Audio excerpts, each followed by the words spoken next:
오늘도 야담천국을 찾아주셔서 감사합니다. 항상 행운이 가득하시길 바랍니다. 여러분의 구독과 좋아요는 저에게 큰 힘이 됩니다. 자, 그럼 오늘의 이야기 시작하겠습니다. 평안도 벽촌, 번듯한 현판이 걸린 동원에서는 기생들의 노랫소리가 끊이지 않았다. 고을을 다스리는 강사또는 선대에 이어 문무를 겸비한 명분가 출신이었으나 벼슬길에 오른 후로는 오직 여색에만 빠져있는 인물이었다. 그의 아집과 방탕함은 날이 갈수록 심해져 고을의 백성들은 사또의 이름만 들어도 혀를 내둘렀다. 민심은 흉흉하고 아전들은 제멋대로 굴었으나 강사또의 관심은 오직 새로운 미색을 찾아 유람하는 것에만 있었다. 그러던 어느 날 평양의 유명한 기생집 청로에서 온 한 기녀가 강사또의 눈에 들어왔다. 그녀의 이름은 매화. 20살 남짓한 나이에 마치 새벽 안개 속에 핀 매화꽃처럼 청초하고 고고한 아름다움을 지니고 있었다. 매화는 그저 예쁜 기생이 아니었다. 그녀는 글과 그림에 능했고 특히 사람의 마음을 꿰뚫어 보는 듯한 신비로운 눈빛을 가지고 있었다. 강사또는 매화를 처음 본 순간 자신이 수없이 탐했던 그 어떤 여인과도 비교할 수 없는 강렬한 욕망에 사로잡혔다. 그는 즉시 청로의 주인에게 막대한 재물을 주며 매화를 관기로 드렸다. 강사또는 매화에게 온갖 진귀한 비단과 폐물을 안겨주었고 그녀가 원하는 것이라면 하늘의 별이라도 따다줄 기세였다. 하지만 매화는 강사또의 뜨거운 애정을 받는 여느 기생과는 달랐다. 그녀는 사또의 온갖 구애와 달콤한 약속에도 쉽사리 마음을 열지 않았다. 때로는 무심히, 때로는 냉랭하게 그를 대했다. 오히려 매화는 사또에게 조건을 걸었다. 나리의 참된 마음을 보여주지 못한다면 저는 나리의 곁에 머물지 않을 것입니다. 강사또는 자존심이 상했으나 매화의 오만한 태도마저 자신을 시험하는 듯 느껴져 더욱 매료되었다. 그는 매화의 마음을 얻기 위해 안절부절 못하였다. 마침내 강사또는 매화에게 애원하듯 말했다. 그대여, 내가 이 고을의 사또라는 사실을 잊었는가? 내가 못해줄 일이 뭐가 있겠는가? 그대에게 참된 마음을 보이기 위해 내 어떤 일이든 할 것이다. 매화는 이때를 놓치지 않고 차갑게 미소 지었다. 정녕 그리하시다면 소인이 원하는 것이 하나 있사옵니다. 그것이 이 고을에서 가장 억울한 백성의 하소연을 들어주는 것이옵니다. 사또는 어이가 없었으나 매화의 눈빛에는 거절할 수 없는 힘이 담겨 있었다. 그리하여 강사또의 여색을 향한 탐욕은 뜻밖에도 고을의 억울한 민원을 해결해야 하는 기묘한 숙제가 되어버렸다. 이로써 매화는 색을 무기로 하여 권력을 다루는 첫걸음을 내디딘 것이다. 강사또는 매화에게 이끌려 마지못해 고을의 민심을 살피기 시작했다. 사실 사또는 매화가 원하는 것이 귀한 비단이나 금은 보화일 것이라 예상했기에 고작 억울한 백성의 하소연이라는 조건이 어딘가 가볍게 느껴졌다. 하지만 매화는 단지 듣는 것에 그치지 않았다. 그녀는 사또에게 받은 모든 시간을 정사에 쏟아부었다. 매화는 아전들이 올린 장부를 들여다보며 회계의 부정함을 지적했고 민원 기록을 읽으며 억울하게 옥에 갇힌 백성의 사연을 찾아냈다. 어느 날 밤 매화는 강사또가 건넨 귀한 술을 한 잔도 마시지 않고 낭독하듯 한 백성의 이야기를 꺼냈다. 나리, 저기 김첨지의 사연을 아십니까? 3년 전 이웃과의 사소한 다툼으로 옥에 갇혔는데 가진 것이 없어 뇌물을 바치지 못하니 아직도 추운 감옥에서 풀려나지 못하고 있다 합니다. 강사또는 낯빛이 변했다. 그까지 사소한 일로 아직도 옥에 있다니 아전들이 제대로 처리하지 않았음이 분명하다. 내가 당장 내일 그를 풀어주겠다. 매화는 고개를 저었다. 나리의 참된 마음은 그저 풀어주는 것에 있는 것이 아니라 그를 옥에 가둔 자들의 부정함을 밝히는 것에 있사옵니다. 나리께서 이처럼 정의로운 일을 행하신다면 저는 나리를 진정으로 하늘 같은 분으로 섬길 것입니다. 매화의 말은 강사또의 숨겨진 욕망, 즉 여색에 대한 탐욕을 정확하게 찌르고 있었다. 그의 머릿속에는 오직 매화를 완전히 차지하고 싶다는 생각뿐이었다. 매화가 요구하는 것이 정이라면 그는 기꺼이 그 가면을 쓰기로 결심했다. 다음 날 강사또는 호령을 내렸다. 아전들은 사또가 갑자기 달라진 모습에 놀라 벌벌 떨었다. 강사또는 김첨지 사건을 담당했던 아전을 잡아들이고 사건 기록을 면밀히 재검토하게 했다. 결국 사건을 덮고 뇌물을 받은 아전들의 부정함이 만천하에 드러났고 김첨지는 3년 만에 옥에서 풀려났다. 이 소식은 순식간에 고을 전체에 퍼져나갔다. 백성들은 색을 밝히던 사또가 갑자기 청렴한 목민관으로 변했다며 놀라워했다. 그날 밤 매화는 강사또의 정사에 대해 노력에 보답하듯 비로소 그의 곁을 허락했다. 매화는 사또의 품에 안겨 그의 귀에 속삭였다. 나리의 참된 능력은 이 고을을 다스리는 데 있었건만 어찌 그동안 이를 숨기셨나이까? 앞으로도 소인의 눈이 나리를 바른 길로 이끌 것이옵니다. 나리의 모든 것은 이제 소인에게 달려 있사옵니다. 강사또는 매화의 달콤한 속삭임에 정신을 잃었다. 그는 자신이 매화에게 권력을 주었는지 아니면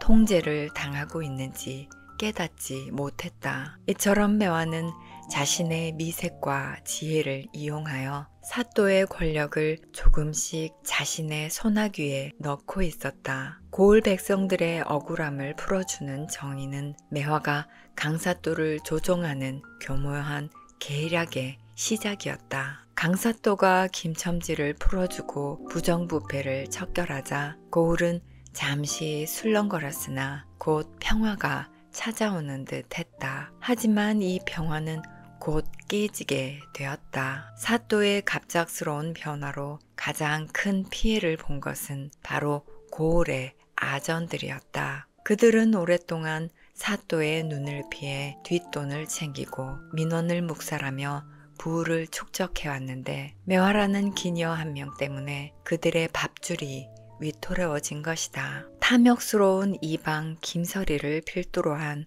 아전들은 매화를 단순한 기생이 아닌 고을 정사에 개입하는 요물로 규정하고 경계하기 시작했다. 김서리는 밤마다 동료 아전들을 모아놓고 흉흉한 소문을 퍼뜨렸다. 사또께서 저 계집에게 혼을 빼앗긴 것이 분명하다. 저 계집의 뒤를 캐야 한다. 분명 더러운 과거가 있을 것이다. 그들은 매화가 평양의 유명한 기생집에서 온 것을 빌미로 그녀의 가족관계와 고향에서의 행적을 뒷조사하기 시작했다. 그들의 목적은 하나였다. 매화의 치명적인 약점을 찾아내 사또에게서 떼어놓는 것이었다. 매화는 아전들의 음흉한 움직임을 모를 리 없었다. 그녀는 오히려 이 상황을 자신의 권력을 강화할 기회로 삼았다. 어느 날 밤 매화는 사또에게 촛불 아래서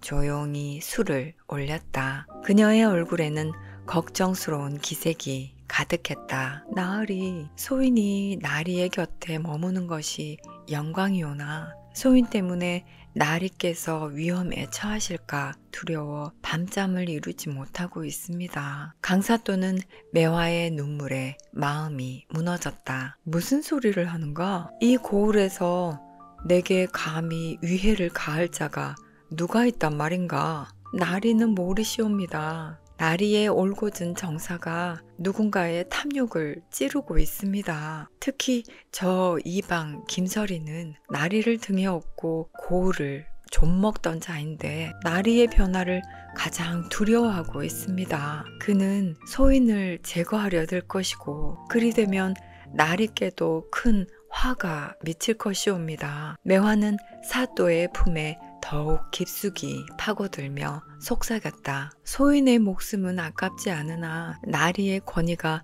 땅에 떨어질까 두렵습니다. 소인의 안전은 나리의 안위와 직결되어 있사옵니다. 나리께서 진정 소인을 믿으신다면 저 간악한 무리들을 일벌백계로 다스려 권력의 정점에 오르셔야 합니다. 이는 강사또에게 떨어진 마지막이자 가장 위험한 시험이었다. 매화는 사또에게 자신의 안위를 보장하려면 사또를 오랫동안 보좌해온 아전들을 처단해야 한다고 요구한 것이다. 정사의 동반자인 아전들을 버리고 여색의 그림자인 자신을 택할 것인지 강사또는 선택의 기로에 놓였다. 권력과 여자, 강사또는 결국 자신의 욕망이 가리키는 방향으로 발을 내딛게 되었다. 매화의 위험한 시험 앞에서 강사또는 갈등하지 않았다. 그의 머릿속은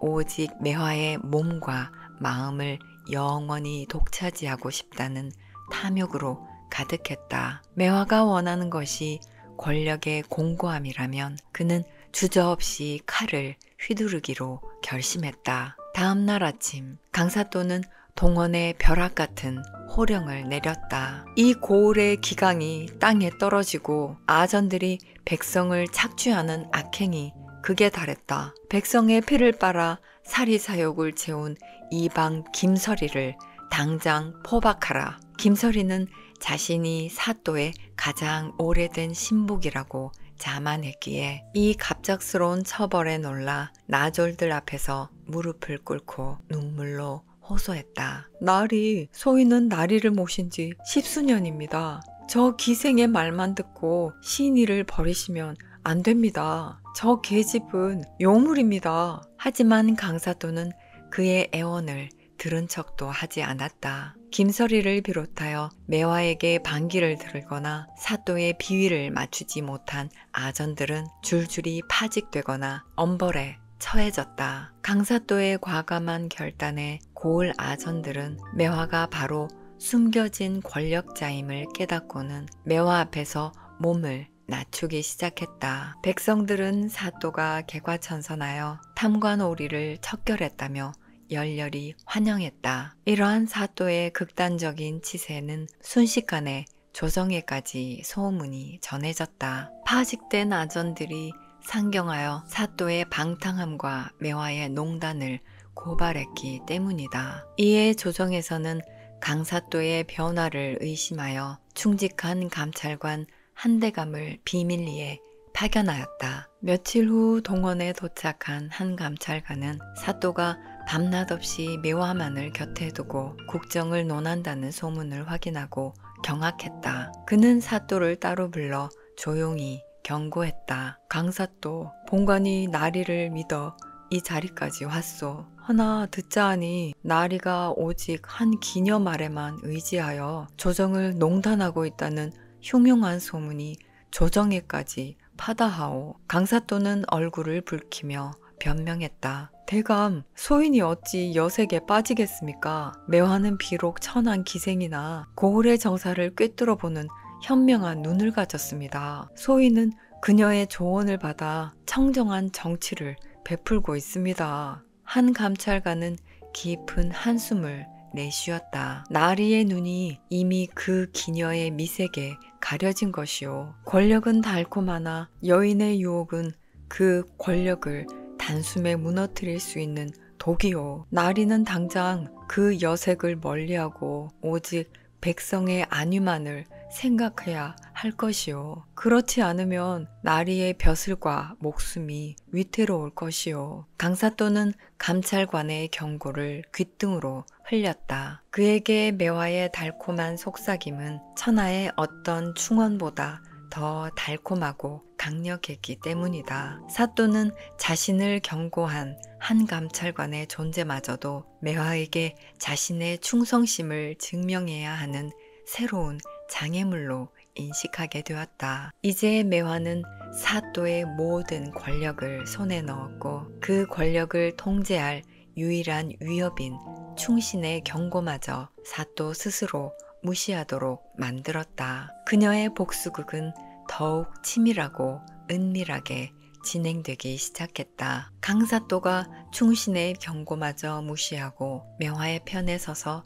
아전들을 숙청하자 동원 내에서는 매화가 곧 강사또의 분신이자 숨겨진 권력으로 통했다. 그러나 동원의 깊은 안채에는 매화를 향한 뜨거운 증오심을 품고 있는 또 한 명의 여인이 있었다. 그녀는 바로 강사또의 총애를 독차지하다 매화에게 모든 것을 빼앗긴 사또의 첩이었다. 첩은 이전까지 사또의 사랑을 방패 삼아 안채의 권력을 휘둘러 왔으나 이제는 사또가 단 한 번도 자신을 찾지 않는다는 사실에 절망했다. 그녀의 질투심은 매화를 향한 극심한 분노로 바뀌었다. 저 천한 기생년이 감히 사또 나리를 홀려 집안의 평화를 깨고 나까지 천대받게 만들다니 반드시 그녀의 더러운 과거를 찾아내 이 집에서 쫓아낼 것이다. 첩은 사사로이 부리던 하녀들을 동원하여 매화의 일거수일투족을 감시하기 시작했다. 특히 매화가 광기로 들어오기 전 평양의 기생집 청루에 머물렀을 때의 인형과 행적을 끈질기게 추적했다. 첩의 노력은 결국 뜻밖의 진실을 밝혀냈다. 매화는 본래 기생이 아니었고 그녀는 사실 3년 전 강사또에게 누명을 쓰고 억울하게 죽임을 당한 양반 김진사의 외동딸이었다. 당시 김진사는 강사또의 탐욕스러운 요구를 거절했다가 사또가 조작하여 꾸며낸 죄로 몰락했고 그의 딸은 복수를 위해 천한 기생의 신분으로 숨어든 것이었다. 매화가 강사또에게 억울한 백성의 하소연을 조건으로 건 것, 그리고 김설이 등 부패한 아전들을 제거하도록 종용했던 모든 행위가 바로 이 복수국의 치밀한 설계였던 것이다. 매화는 사또의 여색에 대한 탐닉과 자만심을 이용하여 그가 스스로 자신의 권력을 약화시키고 탐욕스러운 아군들을 제거하도록 유도해온 것이다. 첩은 이 엄청난 비밀을 알게 되자 온몸이 떨려왔다. 저 계집은 복수를 위해 사또나리를 농락하고 있는 것이었다. 이 사실을 당장 사또께 고해야 한다. 그러나 첩이 사또를 찾아가 진실을 고하려 할 때마다 사또는 매화와의 미루에 정신이 팔려 첩을 멀리했다. 설사 첩이 겨우 사또를 만난다 해도 사또는 이미 매화의 달콤한 환영 속에 갇혀 그녀에게 불리한 어떠한 말도 듣지 못할 상태가 되어 있었다. 오히려 강사또는 매화를 모함하는 첩을 보고 분노하며 그녀를 깊숙한 곳에 가두어 버렸다. 매화의 복수극은 이제 모든 장애물을 제거하고 절정으로 치닫고 있었다. 그녀의 손 안에는 사또의 모든 제약과 백성들의 지지가 모여들고 있었던 것이다. 매화의 지시 아래 강사또의 지세는 아이러니하게도 선정의 연속이었다. 강사또는 매화에게 참된 마음을 보여주기 위한 조건을 충족시키고자 백성들에게 이로운 일들을 적극적으로 펼쳤다. 부패한 아전들이 사라지자 곡식 창고가 다시 채워졌고 억울하게 빼앗겼던 땅 문서가 주인에게 돌아갔다. 이러한 변화를 직접 체감한 고을 백성들은 사또를 비난하는 대신 매화를 찬양하기 시작했다. 그들은 사또를 변화시킨 매화야말로 하늘이 내린 현녀이자 그들의 진정한 수호신이라 칭송했다. 장터에서는 매화가 사또의 귀에 속삭여 세상을 바꾼다는 이야기들이 마치 설화처럼 퍼져나갔다. 백성들의 절대적 지지는 매화의 복수 계획에 강력한 정당성을 부여해 주었다. 매화는 사또에게 더욱 대담한 청을 하기 시작했다. 그녀는 이제 단순한 부정부패의 척결을 넘어 고을의 군사력과 재정에 손을 대기 시작했다. 나으리, 고을의 군사들이 훈련을 게을리하고 무기가 녹슬고 있습니다. 이는 적의 침입뿐 아니라 혹여 나리의 권위에 도전하는 자들이 생겼을 때 스스로를 지키지 못하게 될 위험이 옵니다. 즉시 군량미를 확보하고 무기를 재정비하십시오. 또한 비상시를 대비해 고을의 재물을 소인이 따로 관리하여 혹시 모를 위급 상황에 대비하게 하십시오. 매화는 사또의 자만심을 부추기는 말을 섞어 자신의 요구를 관철시켰다. 나리의 통찰력은 그 누구도 따를 수 없사옵니다. 나리만이 이 고을을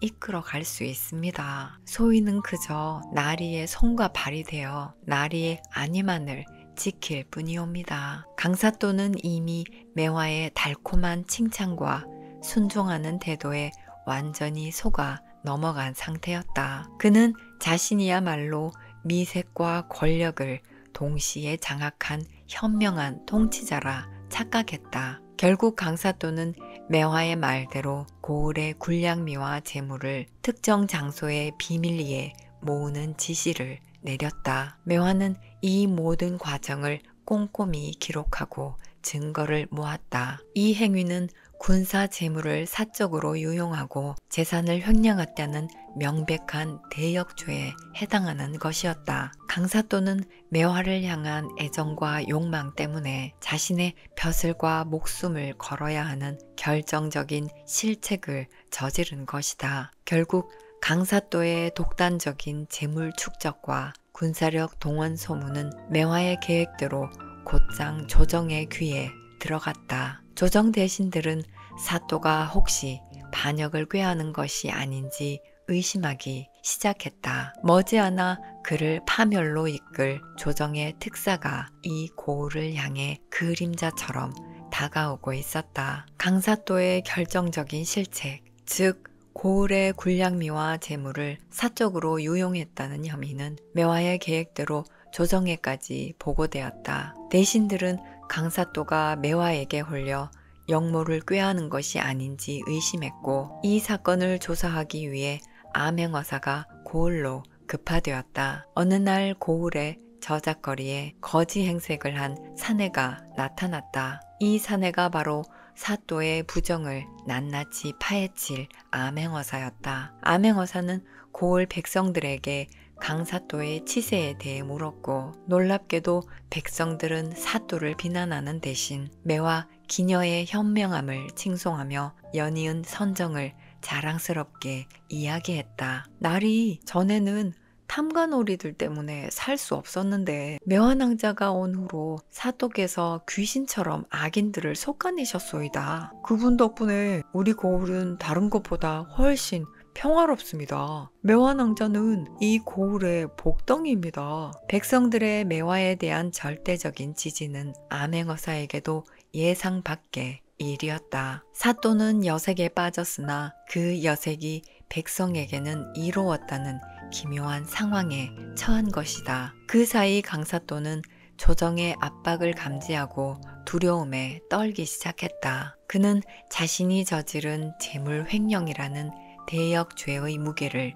비로소 실감했다. 사또는 곧장 매화가 관리하던 비밀 장소로 달려가 그녀에게 애원했다. 매화야, 지금 고을에 암행어사가 와있다 한다. 우리가 모은 이 재물은 조정에서 알면 큰일이다. 그대가 빨리 이 재물을 숨기고 나를 구해다오. 그대는 지혜롭지 않은가. 매화는 차갑게 식은 얼굴로 사또를 마주했다. 그녀의 눈빛은 더 이상 사또에게 홀린 듯한 가장이 아니었다. 나으리, 이제 와서 저에게 구원을 청하시옵니까? 무슨 소리냐? 이 모든 것이 그대의 지시로 이루어진 일이다. 우리가 함께 살 길을 찾아야 하지 않겠냐? 매화는 싸늘하게 미소를 지으며 대답했다. 그녀의 목소리는 칼날처럼 날카로웠다. 나리께서 3년 전 제 아버지 김진사에게 누명을 씌워 억울하게 죽이셨을 때부터 나리의 멸망은 이미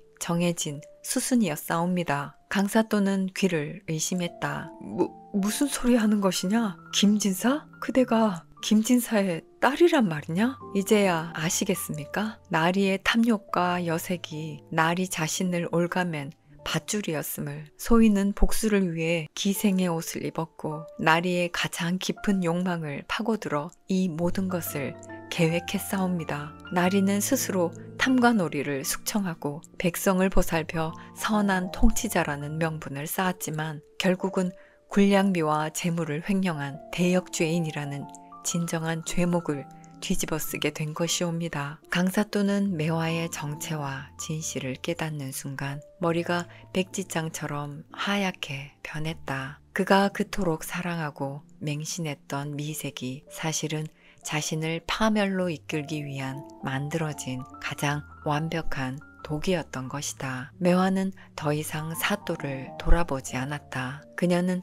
자신의 복수가 완성 직전에 있음을 확인하고 조용히 암행어사가 머무는 곳으로 향했다. 매화는 암행어사가 묵고 있는 은밀한 객주를 찾아갔다. 그녀는 더 이상 화려한 기녀의 의복 대신 단정하고 수수한 양반 여인의 차림이었다. 그녀의 얼굴에는 기생으로서의 교태 대신 복수를 완성하려는 강인한 의지만이 서려 있었다. 매화는 암행어사 앞에서 자신의 신분을 밝혔고 3년 전 아버지 김진사가 강사또에게 억울하게 죽임을 당한 사연을 눈물 한 방울 흘리지 않고 담담하게 증언했다. 소희는 아비의 원한을 갚기 위해 기생이 되었고 나리의 여색 탐욕을 이용하여 그를 무너뜨릴 함정을 놓았사옵니다. 그녀는 강사또가 매화의 말만 듣고 저지른 부정부패 목록, 횡령한 군량미와 재물의 정확한 위치, 그리고 이를 입증하는 모든 증거를 상세히 제출했다. 특히 그 증거들은 사또가 매화의 안위를 위해 스스로 작성한 문서들이었기에 그 어떤 변명의 여지도 없었다. 암행어사는 매화의 기구한 사형과 치밀한 복수국의 놀라움을 금치 못했다. 그대의 복수는 실로 대단하오. 그러나 그 과정에서 고을 백성들에게 선정을 베푼 것은 어찌된 일이오? 매화는 깊이 허리를 숙였다. 소인의 복수는 단지 강사또 한 사람을 벌하는데 그치는 것이 아니었사옵니다. 강사또를 조정하여 그의 탐욕을 백성들에게 이롭게 돌려 억울한 자를 구하고 고을을 평화롭게 만드는 것, 그것이 소인이 아버님께 드리는 진정한 복수이자 효도라 생각하였사옵니다. 결국 암행어사는 강사또의 죄를 확정하고 동원에 출두하여 그를 잡아들였다. 사또는 자신이 그토록 사랑했던 매화가 건넨 증거들 앞에서 무릎 꿇고 파직되었다. 그는 매화역에 매달리려 했으나 매화는 그저 차가운 눈빛으로 그를 외면했다. 강사또는 모든 것을 잃고 추방당했고 고을은 갑자기 권력의 공백을 맞이했으나 오히려 백성들은 평화로웠다. 강사또가 매화의 지시로 다스렸던 선정의 유산이 남아있었기 때문이다. 복수를 완성한 매화는 더 이상 동원에 머물 이유가 없었다. 그녀는 기녀의 옷을 벗고 곱게 흰옷으로 갈아입었다. 그리고 아버지가 묻힌 고향 땅을 향해 조용히 고을을 떠났다. 그녀의 손에는 강사또의 몰락으로 되찾은